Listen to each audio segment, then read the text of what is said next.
नमस्ते विद्यार्थी मित्रांनो. इयत्ता 11वी ऑनलाईन प्रवेशासोबतच शासनानं आपल्याला एक सुंदर पर्याय उपलब्ध करून दिला आहे. तो म्हणजे तुमच्या करिअरच्या संदर्भात. विद्यार्थी मित्रांनो, जसं आपण साईट ओपन केली की आपण सर्वप्रथम स्टुडंट रजिस्ट्रेशन करतोय. पण ते करण्या अगोदर आपण जर हा पर्याय एकदा व्यवस्थित पाहिलात, म्हणजे शिक्षणासोबत तुम्हाला भविष्यात तुमचं कोणतं करिअर निवडायचंय आणि कोणत्या करिअर मध्ये आपल्याला यशस्वी व्हायचंय, या संदर्भातले 150च्या वर पर्याय आपल्याला उपलब्ध आहेत.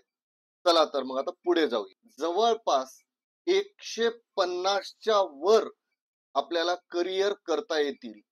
आपल्याला वाचण्यास, समजून घेण्यास थोडंसं अवघड वाटत असेल, तर विद्यार्थी मित्रांनो, आपल्याला हे सर्व आपल्या मातृभाषेमध्ये ट्रान्सलेट करून घेता येते. जसं मी तुम्हाला मराठीमध्ये करून दाखवतोय.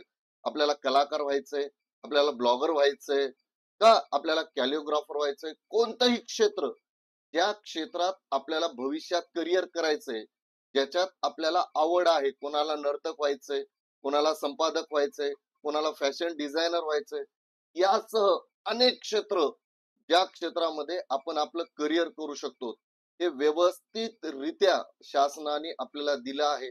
मग आपण सायन्स, आर्ट्स, कॉमर्स कोणती फॅकल्टी निवडली आहे, त्याच्याशी रिलेटेड कोणतं करिअर आहे, हे एकदा व्यवस्थित पहा आणि त्यानंतरच आपली शाखा निवडून आपलं उत्तम करिअर बनवा.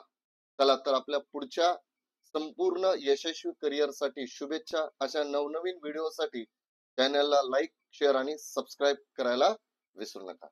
धन्यवाद.